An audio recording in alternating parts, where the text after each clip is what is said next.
Olá, tudo bem, minhas caras? Tudo bem, meus caros? Vamos lá?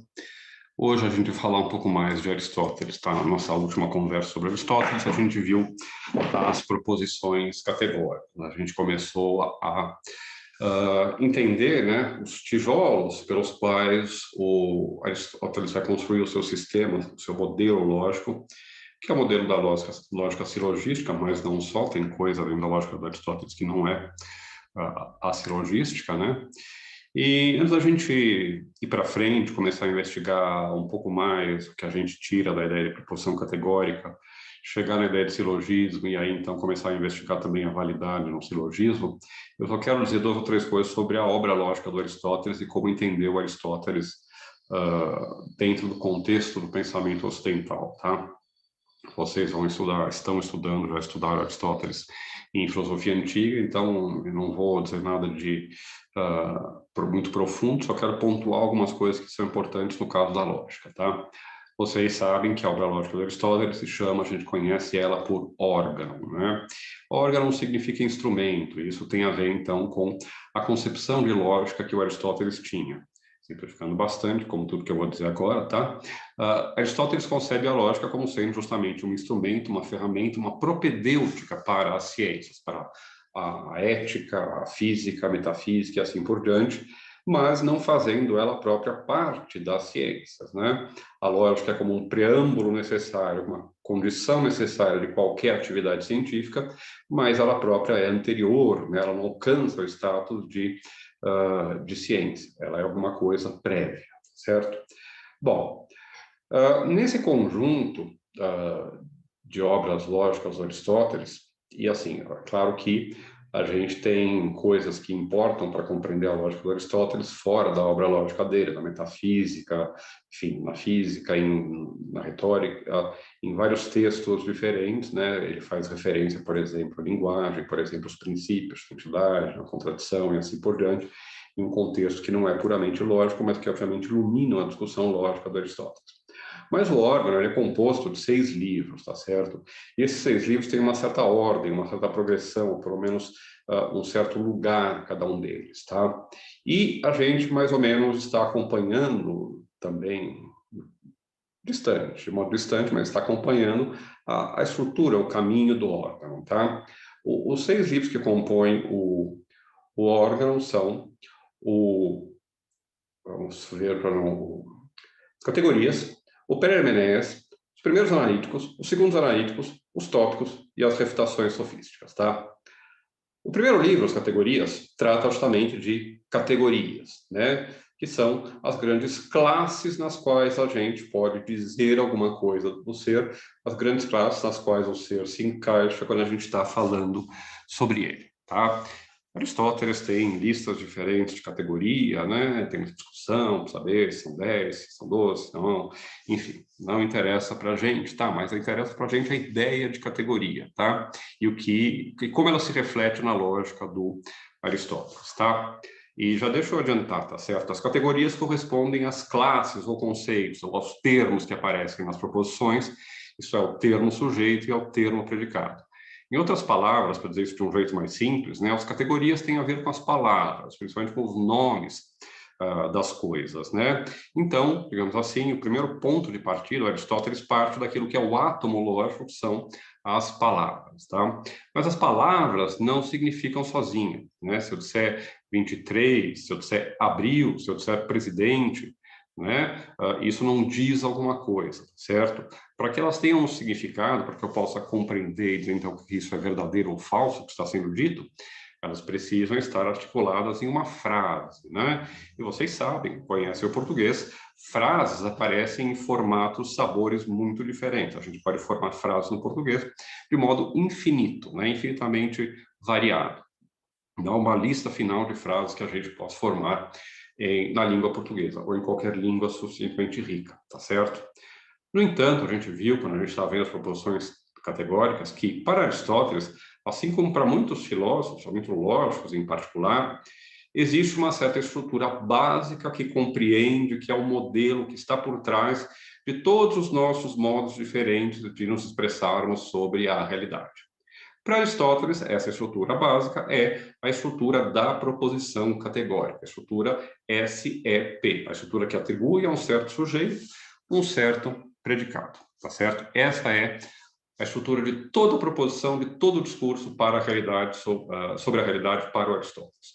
Todos os discursos que, na forma gramatical, e aqui é importante uma distinção que a gente vai recuperar mais tarde entre a forma lógica, isto é, o que os enunciados querem significar, que proposições eles querem significar e qual é, então, a forma ideal dessas proposições, e a forma gramatical, que é o modo concreto, né, em uma certa língua natural, como essas proposições, essas verdades se expressam. A diferença entre a forma lógica e gramatical, e o Aristóteles é um dos primeiros a perceber isso, tá? E, portanto, se a gente se atentar para a forma lógica, essencialmente, todo e qualquer discurso sobre a realidade pode ser expresso na forma SEP, na forma de uma proposição categórica que tem um quantificador, tá? Todo, nenhum, algum, tá certo? Tem uma cópula, que pode ser afirmativa ou negativa, é, não é, são, não são, tá? E um termo sujeito e um termo predicado, que são sempre invariáveis. O termo sujeito é aquele que aparece antes, né, pelo menos na língua portuguesa, né, que a gente está usando, e o termo predicado é aquele que vem depois. Então, tem sempre, invariavelmente, quatro termos, quatro elementos, melhor dizendo, que a gente encontra em qualquer proposição categórica. Quantificador, cópula, ou seja, quantidade e qualidade, e depois o termo sujeito e termo predicado. Essa classificação, vocês se lembram, tá? Essa classificação dos elementos das proposições categóricas permitem classificar as proposições categóricas em quatro tipos, né? Universais afirmativas, universais negativas, particulares afirmativas e particulares negativas, tá certo? Que correspondem às quatro combinações possíveis de qualidade e quantidade, já que os termos sujeito e predicado permanecem invariáveis, estão sempre lá, tá certo? Então, o segundo livro do órgão, que é o sobre a interpretação, o Peri Hermeneus, ou ainda De Interpretatione, do título latim, pelo qual ele foi muito conhecido na Idade Média, principalmente, final da Idade Média. E trata das sentenças, né? Então, das proposições categóricas, especialmente, mas não só, mas especialmente as categóricas, tá? O terceiro livro é o chamado Primeiros Analíticos ou Analíticos Anteriores, tá? Analítica é, em geral, a palavra que mais se aproxima do termo que a gente usa hoje como lógica, tá? A palavra lógica não é uma palavra do vocabulário do Aristóteles, ele não usava essa palavra, as pessoas começam a usar essa palavra bem depois. A palavra mais próxima a isso é a analítica. E esses dois livros, então, são os livros que tratam propriamente da lógica, né, digamos assim, dentro do órgão do Aristóteles, ou pelo menos da lógica dedutiva, em sentido mais contemporâneo, dentro da lógica do Aristóteles. E tem dois, os primeiros e os segundos, anteriores e os posteriores, tá? E isso tem a ver com, mais uma vez, com a complexidade do assunto que está sendo tratado, né? Com, digamos, o objeto e o foco da investigação. O primeiro passo, o primeiro elemento na construção de um sistema lógico é você, depois que tem as proposições, o resultado lá do Peri Hermeneus, mostrar como é possível combinar essas proposições em argumento. A gente vai ver que o tipo clássico de argumento para Aristóteles é chamado de silogismo, tá? E o que esse livro faz, os primeiros analíticos, é justamente oferecer uma teoria do silogismo. Os primeiros analíticos são o cerne da teoria lógica, eles têm a posição central, né, no conjunto das obras lógicas do Aristóteles, não só porque eles estão, digamos assim, no meio, né, lugar central, né, mas também porque a teoria central, aquela que, digamos assim, culmina aquilo que vem antes e permite o que vem depois, é aquela do silogismo, que é a parte mais estudada, mais conhecida da lógica aristotélica. O que ele faz, então, nesse livro, nesses primeiros analíticos, é desenvolver uma teoria da validade formal dos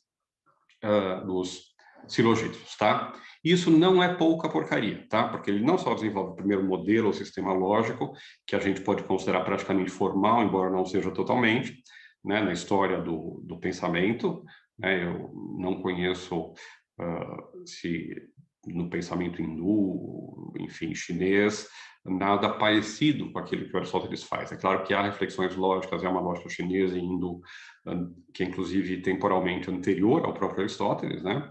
Assim como também é na filosofia grega, né?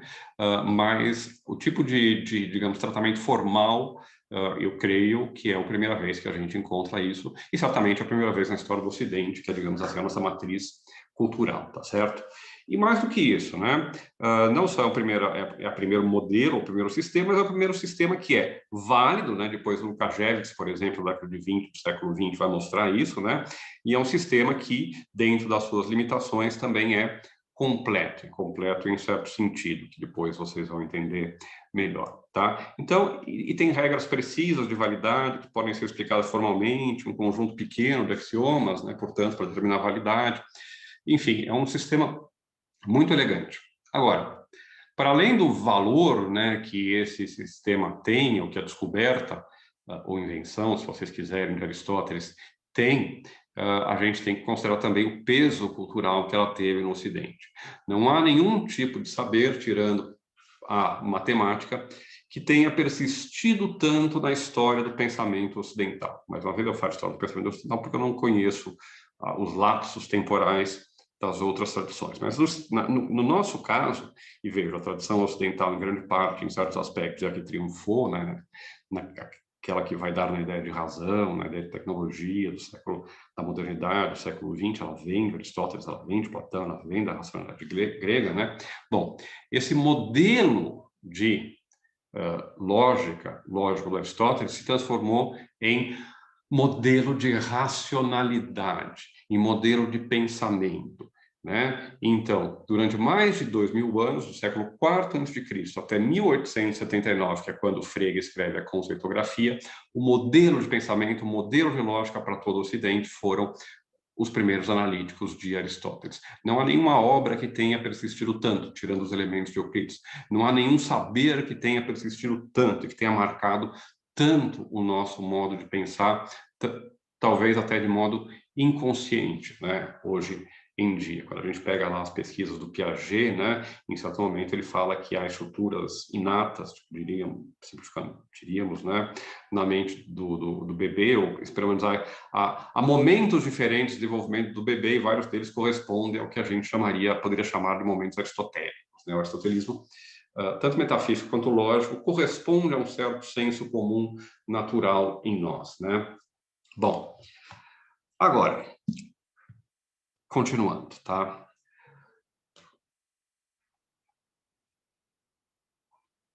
A gente tem, então, essa contribuição central que é a teoria do silogismo nos primeiros analíticos. O que vem depois, né? O que vem depois é justamente a extrapolação, né? A generalização do modelo do silogismo, da certeza, né? Da garantia de validade do silogismo para a totalidade das ciências, que são os segundos analíticos. Os segundos analíticos, os analíticos posteriores, são uma teoria da ciência. Uma teoria da ciência baseada na extensão do modelo de rigor e validade dedutiva que a gente tem nos silogismos para a ciência como um todo. Qual é a concepção de ciência que aparece aí? Olha, é um livro absolutamente fundamental, muito discutido, tá? Que vocês têm que ler, porque não dá para fazer filosofia sem ver os analíticos do Aristóteles, tá? Mas, assim, várias coisas importantes, fundamentais para a história do pensamento aparecem. Isso que eu acabei de falar, olha, tudo isso está entranhado no nosso pensamento, tudo isso ficou entranhado ainda mais na história da filosofia ocidental, né? A gente vai ver, por exemplo, no século XVIII, Kant trabalhando ainda com a concepção aristotélica de ciência, que corresponde àquilo que aparece em grande parte na metafísica, mas, sobretudo, lá nos segundos analíticos, tá? Quais são algumas das características dessa ciência aristotélica? Primeiro, é uma ciência que concebe o conhecimento como sendo universal e necessário, tá? E vejam, é uma concepção diferente da nossa concepção de ciência ou do tipo de enunciado científico que a gente está disposto a considerar verdadeiro. A gente aceita que a nossa concepção da realidade pode se alterar se o nosso conhecimento for expandido e melhorado. Para Aristóteles, no entanto, ele concebe que toda proposição científica verdadeira tem a forma de um enunciado que é universal e necessário, o enunciado que entra da forma do tipo A, né, todo, ou pelo menos nenhum também, né, tipo A ou tipo E, né? Ou todo S é P ou nenhum S é P, né? E além disso que ele é necessário, e necessário significa logicamente necessário, tá? Quando os filósofos falam necessidade, normalmente o que eles querem dizer não é que precisa muito, tá? Eles estão falando de necessidade lógica. E necessidade lógica é basicamente o fato de você não poder afirmar o contrário daquilo, do contrário daquilo ser impossível. Se o contrário daquilo é impossível, então aquilo lá necessariamente é tal, né? Isso é necessidade lógica. Bom, então, proposições científicas para Aristóteles, ou a ciência para Aristóteles, é composta de proposições de conhecimentos que são universais e necessários. Outra característica, que aí tem menos a ver com a lógica e mais com a metafísica do Aristóteles, é que toda proposição científica ou toda ciência tem que ser sempre conhecimento de causa, das 4 causas formais, né?